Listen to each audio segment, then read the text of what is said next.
people of BookTube, Megan here, and time for another book review. Today, I'm going to be talking about A Court of Silver Flames by Sarah J. Maas, and this is the fourth book in the Court of Thorns and Roses series. Oh my god, guys. This book has given me all the serotonin and made me feel all the emotions. Like, holy shit, I just finished it last night. I'm still kind of reeling a bit from it. This was probably one of my top 3 most anticipated books of the year, and it did not disappoint. The only thing that I'm disappointed in is the fact that I'm probably going to have to wait another year or two before the next book. But it is what it is. Just from the moment I picked this book up, I could not put it down, which made work really, really difficult because I read when I'm on my lunch break, and just, I couldn't get enough of it. First off, it should not be legal for a single book to cause so much emotion in a single person. Like, there were times where I had to put this book down to take a few minutes to put myself together to keep myself from, like, full-on ugly crying.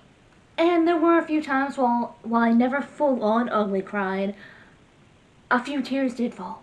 I think I made my boyfriend concerned for me at just how emotional I could get at some parts. And I'm pretty sure one of my best friends, who has not read any of the books, was concerned at my random text being like, oh my god, my emotions. Pretty sure she's concerned for my mental state as well, but worth it. There is not too much I feel I could say in my non-spoiler bit, because I don't want to spoil anyone. It's hard enough to avoid spoilers on the internet as it is. I don't know how I avoided spoilers in the, like, week and a half it took me to get this book, because shipping delays, but I don't want to be one of those people that spoil someone, so I'm not even gonna attempt to go into any plot points. But yeah, just overall, what I will say for the remaining non-spoiler bit is I really enjoyed this addition to the series. I loved it. I love seeing more of these characters that were more side characters in the previous books. Getting more of Nesta. I like the little bits we saw of Elaine, and seeing Asriel, and I just love the fact that we got more of these characters to begin with, and got to see more into their thinking, their thought process, their feelings, bits of their past that we were unaware of or didn't have as much detail on in the previous books. Just, I thought it was a great addition, and I very much look forward to the next book, whenever that may be. So, without further ado, I'm just gonna go right into a spoilery bit, so if you have not finished this book yet, highly suggest you click away now and come back after you catch up to discuss. So, I will apologize in advance. I will be looking at my phone, because I have notes, because with a book this big, I knew I was going to want to take notes, otherwise I would forget everything. So, at the beginning, with the flashback of Nesta going into the cauldron, I love that. From the second I read that, I knew I was gonna love this book. I mean, I had pretty high hopes of liking it to begin with, because I love this series, but that just kind of cemented it to me. Just getting this traumatic event from Nesta's point of view. Like, it was painful enough, I feel at least, seeing it from Feyre's point of view and Feyre feeling helpless to stop anything, but getting it from Nesta's point of view, someone who was actually going through it at the time, just, it hit me, and just getting inside Nesta's head, I loved in this book. Getting a better feel of how she is and why she is how she is, and it was just such a nice added layer to her character. Honestly, I totally forgot about that Thomas guy from the first book Nesta was interested in, you know, to try and make it a match, get married to him and whatnot. I almost totally forgot about him. So when he was mentioned in this book, even with my recent reread, I was just like, who is this guy? And then it clicked, and it's like, oh my god, I totally forgot about him, and he was just, his attempted assault on Nesta made my blood boil. And the little bits of info we got about the girl's mother as well was also made my blood boil. Just getting even that little extra bit on their mom was just like, you are a horrible woman. Oh my god. And out of all the sisters, Nesta definitely had the most memories with her. She was the oldest. She is the oldest. And just, oh my god. Like, the high plans she had for her daughters and just the aloofness. I don't know. Just, the mother made my blood boil. My heart went out to Nesta so much in this book. Her healing from her trauma, her accepting what had happened to her and Elaine and Feyre, just between like losing their mother, going into poverty, becoming high fae, just my heart went out to her so much. And every time she had a little bit of vulnerability, even if it was just like in her own head, my heart went out to her. And I just gotta say, I do like how all the sisters handled their trauma differently. And it took them different amounts of time to recover thus far. Don't know how Elaine is doing it, so I don't feel I can confidently say that. But based on what we see, they're handling their trauma very differently. And that's okay. That is valid. Everyone handles those kinds of situations very differently. And just every time Nesta made a little bit of progress, I felt so happy for her. Which I feel is strange, like feeling as happy as I felt for a fictional character. But it was hard not to for me. And just, I love how Sarah J. Maas has handled mental health and recovery and healing in her books. Like, I loved it in A Court of Mist and Fury. I absolutely loved it with Nesta. And just, from the moment she started talking to Gwen in Emery, I just felt so happy to see her taking an interest in other people, wanting to help other people. In her recovery, she just wasn't focusing on herself. And when it came to training, hey, this training is making me feel better. And then her thoughts going towards, maybe this training can help others feel better too. And just, the moment she started taking an interest in helping others, in these friends that she has made, just, it made me so happy. It made me very emotional, and just, it was amazing to see. It was amazing to see this side of Nesta, and seeing her find this little found family of hers, much like Feyre found in the Inner Circle. And I do like how Nesta got her own little group of friends. She's not just kind of latching on to Feyre and the Inner Circle through her. Not that there's anything wrong with that, finding friends through your friends and your siblings. That's totally great, that's fine. It's awesome to have people you are close to. But I do like how Nesta got these friends on her own.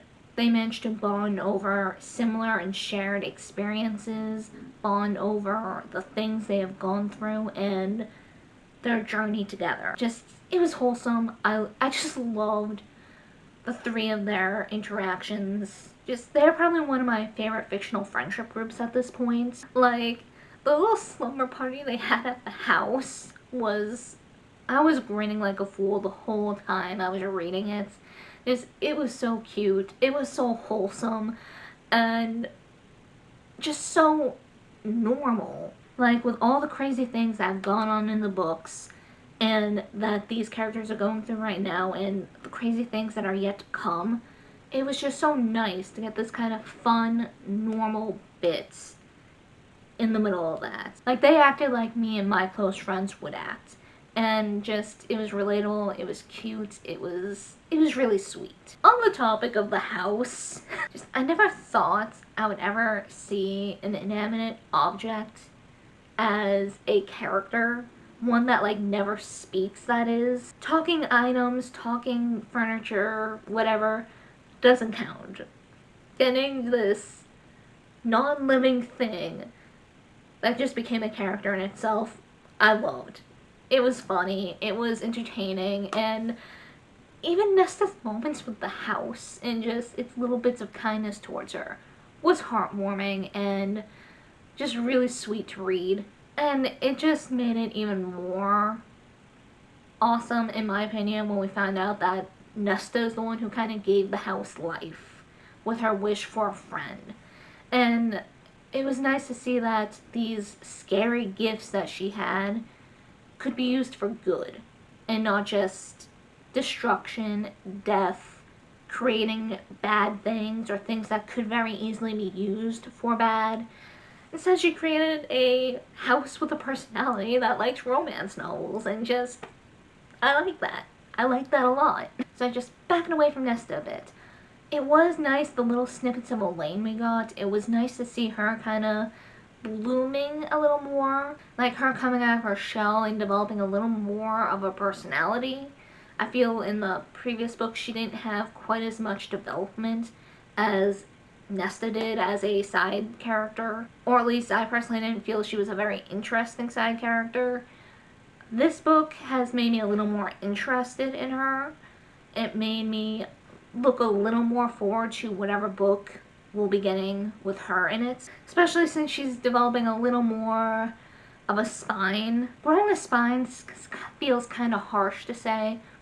Her having a little more spirit to her in this book, calling Nesta out on how she was making her trauma about her, how she was making Elaine's trauma about her. And in a way, she's right. But yeah, it's just, there were definitely, Nesta and definitely Farah made what happened to Elaine a lot more about them than what's really happened to her, what she lost. It was more about their guilt over the whole thing versus what Elaine is actually feeling. I liked how she called Nesta out, and I like how Farah even admitted, no, it's not just you, Nesta, I did it too. We both are to blame for that.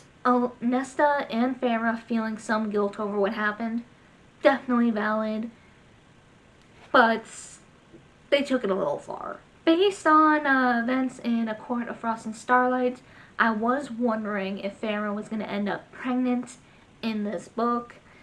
She was. Now, I can't really complain about it happening since they aren't the main focus in these next few books. They're just kind of background characters now. But, you know, I wasn't expecting it to happen this soon, especially since it was made a big deal about how it could take years for them to have a child. So I was a little shocked to see it happen this early. But, you know, I have no major complaints about it. You know, it added to their happiness. They were both happy. It added to their joy. It gave others joy. You know, once the panic over if Farah was going to survive the whole ordeal.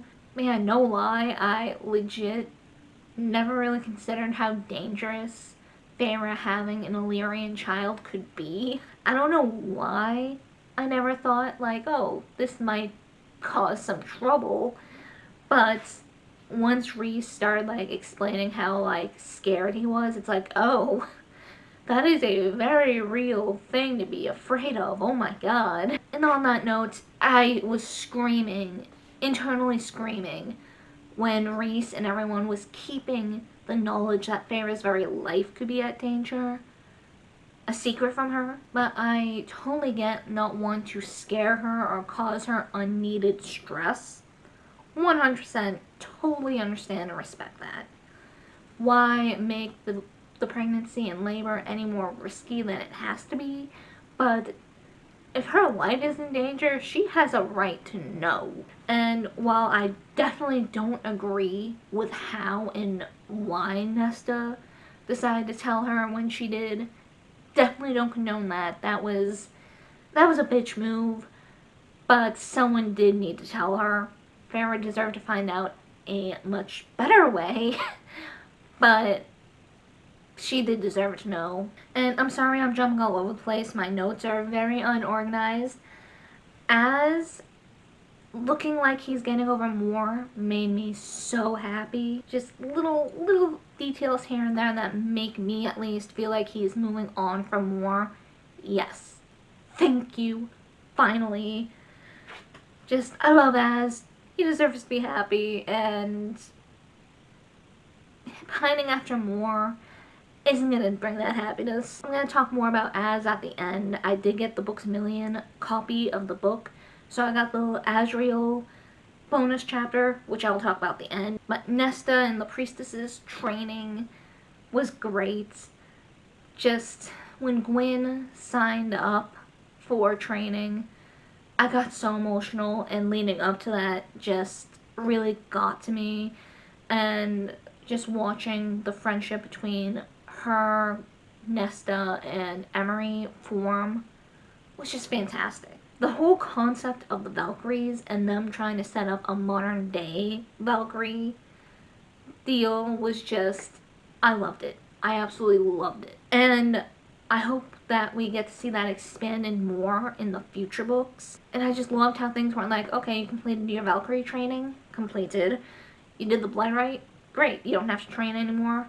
No, this is a ongoing lesson.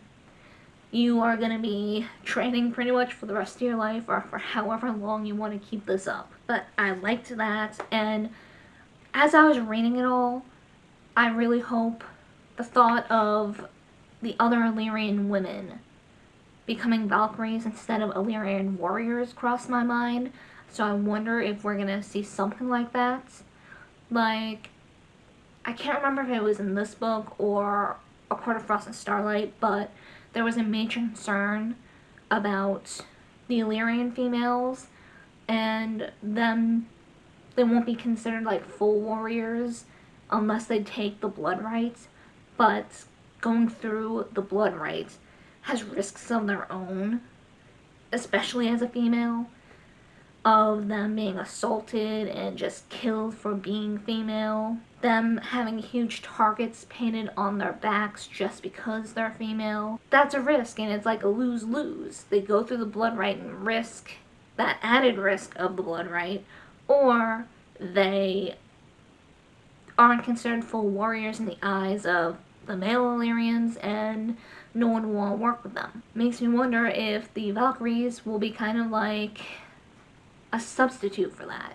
They'll still be able to train, they'll still be able to fight, but they won't have to deal with all the bullshit that comes with becoming an Illyrian warrior. Or at least as much bullshit as they would if they continued doing what they were before. I hope we see things progress along that line in the future books, because I think that'd be a really great way to handle things. This is just such a random little thing that I found amusement over. When Hellion is coming to the Hughes City to look at the mask, and his just overly dramatic entrance with the flying Pegasus, and then that being his compromise for his entrance, how he really wanted like a big chariot of Pegasi to take him to the Hughes City. Just like, you are so extra, and I love it. Just the mental images that was giving me brought me such joy. I enjoy little things, and that brought me such joy. And also the, like, Yarmala-esque joke Cassian gave. Just, you know, Hellion and Cassian walking by. Hellion being like, what are you thinking about? Cassian being like, your mother. I have such an immature sense of humor, and I love it. Just, I love that. Little things like that I greatly enjoy. Won't lie, mildly concerned about Tamlin and how his deterioration is gonna bite everyone in the ass later. Especially since they still got things with the Queen and I don't even know how to say his name. The death god at the lake. Just, I have a feeling that's gonna bite them in the ass later if Tamlin doesn't improve. I have very much mixed feelings about Tamlin. I do feel he should have a minor bit of redemption. Shouldn't be forgiven for all the stuff he put Pharaoh through, but I don't think he deserves to die or like die alone in misery or whatever. Cause none of the characters in these books are perfect. None of them at all. And to treat Tamlin as if he's Satan when the others have done just as horrible things in their lives seems a little hypocritical. So, you know, I hope he can get his act together. I just gotta say, while on that topic, I loved how even with Nesta's feelings towards Feyre, she still hates Tamlin for what he put her sister through. Like, how she feels towards her own sister means nothing. you caused her family harm and she is not gonna like you. Just her tearing into him. I was living for it. The whole time when Cassian was taking Nesta on that long hike to get her shit together was heartbreaking. Having Nesta reach that breaking point where she finally just broke down over everything. Her father's death, her letting Farah take all this responsibility on herself while she did nothing. Just everything. How her feelings towards her father, how she hated him, but because of this, that, and the other thing, but he still died loving her. Just having all that come out. That was one of the scenes where I legitimately had a few tears falling, because it was just, it felt so raw reading it, and just the fact that she reached that breaking point where she couldn't hold anything in anymore. I've had moments like that, and reading it was pretty raw. Definitely had moments where just everything I was trying to hold in couldn't be held in anymore, and it just kind of exploded in this horrible, sobbing, uncontrollable crying breakdown. And it was hard to read, but I greatly enjoyed it. And I really enjoyed that played a big role, I feel at least, in her pulling herself together and really healing. On a lighter note, and just more random, I wonder if Moore and Emery are gonna become a couple. Just that one little, moment of Emery blushing when she sees Moore and commenting how beautiful she is. Just, that made me wonder if they are endgame. And if they are, I am for that. It was so nice seeing how different this solstice was compared to the one we saw in A Court of Frost and Starlight. Like, Nesta actively trying to stay involved with conversation, her actively being there, and also being there because she wants to, and not just for a bribe for that rent money of hers. And just, it was so sweet, and it was great to see her actually going out of her way to try and get Asriel included, and them having that little moment, and also just as getting Nesta a gift. I was not expecting that, but it was just so sweet, and her reaction, her being so happy and grateful, it was just such a sweet scene. And also just Cassian being afraid to give Nesta his gift based on the events of last year too broke my heart. And just the thought he put into this year's gift was just so sweet. And switching to Elaine thoughts for a moment, I keep going back and forth on how I feel about things. I feel bad for Lucian. I do wish Elaine would at least try to be civil and give him a chance, but then I instantly think, no. Just because they are mates doesn't mean she is required to give him the time of day, does not mean she is required to give him a chance. Being like, no, that's something that nice guys want. Just give him a chance, even if you're not interested. So I'm just like, I'm torn. I am torn. I feel bad for Lucian. I want him happy. I also want Elaine happy. But whether that happiness is going to be with each other, probably not. But at the same time, how are you going to know unless you try? But then it's then we go back to the whole, no, she's not required to give him a chance. She doesn't have to give him a chance if she doesn't want to, yada, yada, yada. And it's just this cycle of thoughts. And it's frustrating. But I just really hope that some point in the future they can at least be civil, if that's even possible. I saw a comment somewhere, I think it was on TikTok, where someone was saying maybe Lucian is almost like a trigger to Elaine, because Lucian was there and with the guy who played a role in selling them out. that resulted in them being turned to high fae. How she was shoved into the cauldron, was forcibly changed, and then the next thing she knew, probably one of the first things she, actually heard after that is, "You're my mate." This random guy who is associated with the person who sold them out being like, "You're my mate."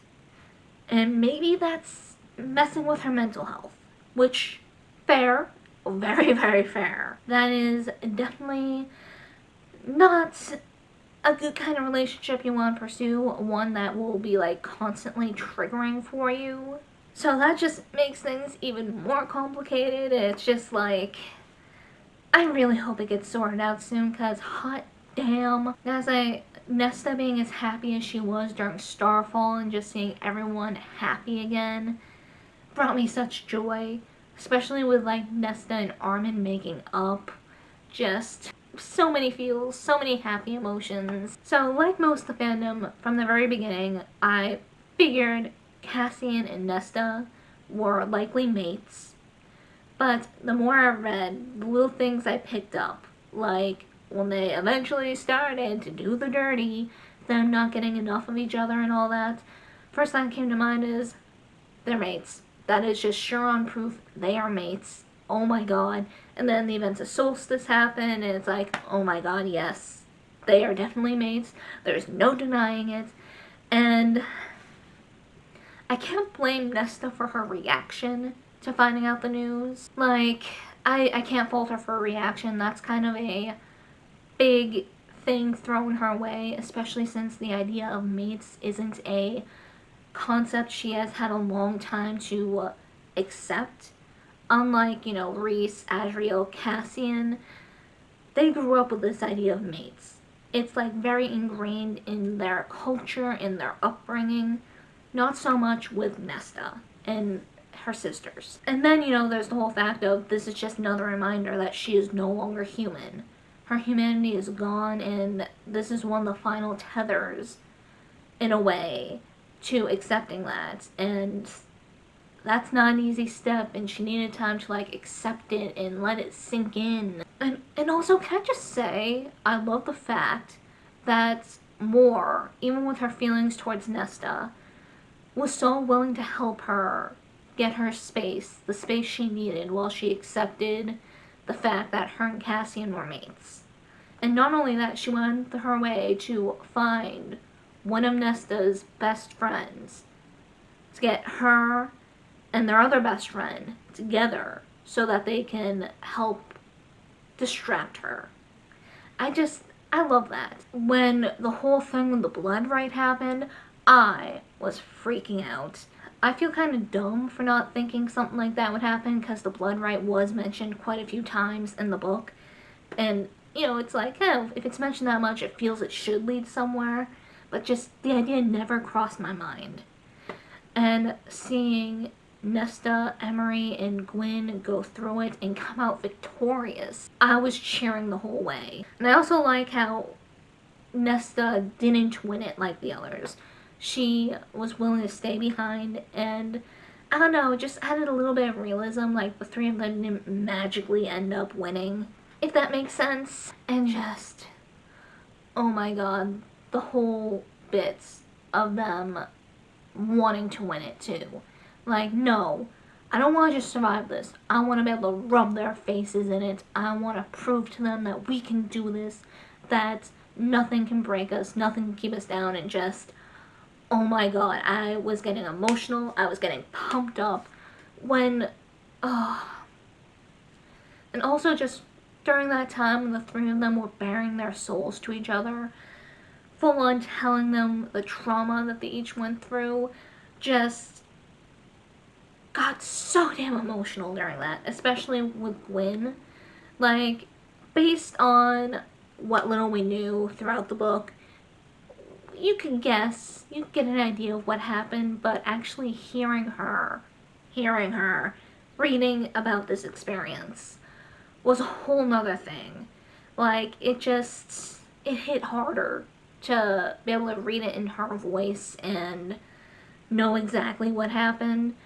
And same with Emery. We knew about her wings. We knew her father wasn't the best, but to find out just how horrible he is, or was a whole nother thing. And just the three of them not backing away from each other, even when their like souls are bared like that.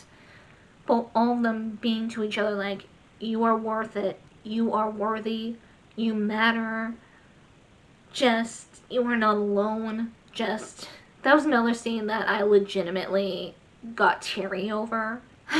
Another thing that I just am very curious about is if we are gonna find more about Eris and like what he's gone through. Like, he is a piece of work. He is a piece of work. But especially when we got that last bit with Cassian's point of view, talking to Eris, it's like, that just made me want to know more about his past. Like, what has Eris really gone through? Why is he like he is? What is he talking about when he's saying that we don't know the full story with more? Like, I need to know. I desperately need to know. So, I won't lie, I had a very strong feeling that Farah was going to end up surviving their baby's birth. Like, I don't know why, I just felt it would be weird for Sarah to kill off Farah and Reese at this point in the game, especially in this way. And it helps that, while I didn't run into any spoilers online in the week and a half it took my book to get to me, I have a feeling I had a feeling that the fandom would be in a much bigger turmoil after the book if Rhysand and Feyre had died. But I do like how it happened. How Nesta was so desperate to save her youngest sister, and her giving up what she took from the Cauldron, making a deal with the Cauldron, anything to save Feyre, definitely tugged at a few heartstrings. And just, it was so nice to see everyone on so much better terms by the end. There are still wounds, people still have to heal emotionally and mentally, but things are looking so much better, and I loved it. Just, all in all, it was a very, very happy and fulfilling ending. I definitely look forward to see like where other characters in the series are going. I hope the endings with Lucian, Elaine, Asriel, Moore, and everyone are just as satisfying as Nesta and Cassian's. The big sap in me just wants to see everyone happy. And of course I want to see the rest of the queens taken down. I am very curious to see like what the big conflict in the future books is going to be. Like, we got the Dread Trove taken care of, so is that going to play a future role? We got Nesta's magic blades, are they going to play a role? We do have the other queens, but I feel like I can't pronounce the one in this book's name to save my life. I kept reading it as Briella or Briella.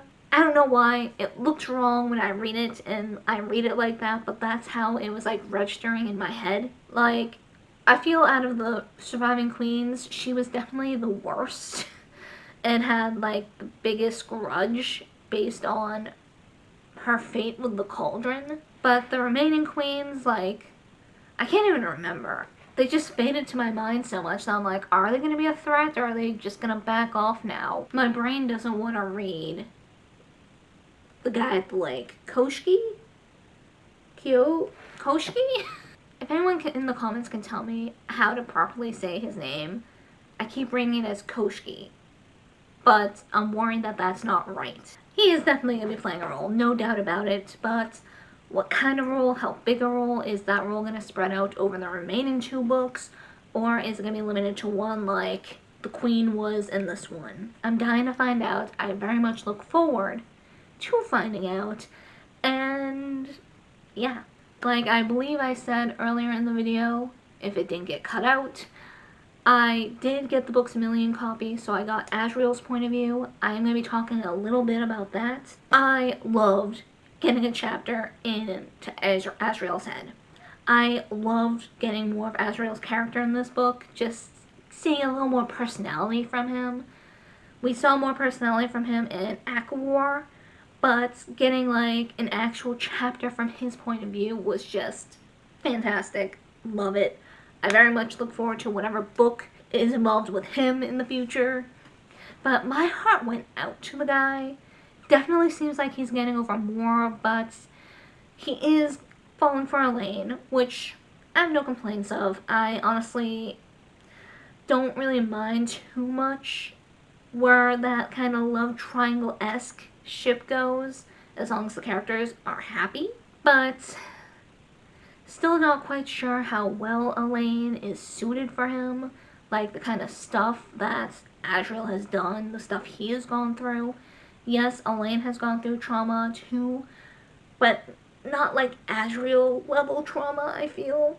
So it's like, are they really well suited for each other? They are cute together. They are super cute together. Just how sweet they are to each other, and I love it. But long term, like realistic ship, are they well good for each other? I don't want either of them to get hurt. I don't want either of them to be unhappy. So it's like, I don't know how I feel. And with Gwen added to this whole mess, it's like, oh my god, now I'm really torn. Like, from life experiences point of view, I feel that Gwen and Azriel would work together. I feel Gwen has a strong enough personality, like she has spunk, she has spirit, she has fire in her. So I feel that might work with Azriel a bit more. It does seem Elaine has gotten a little more spunk in this book in the time and events that have passed since she was turned.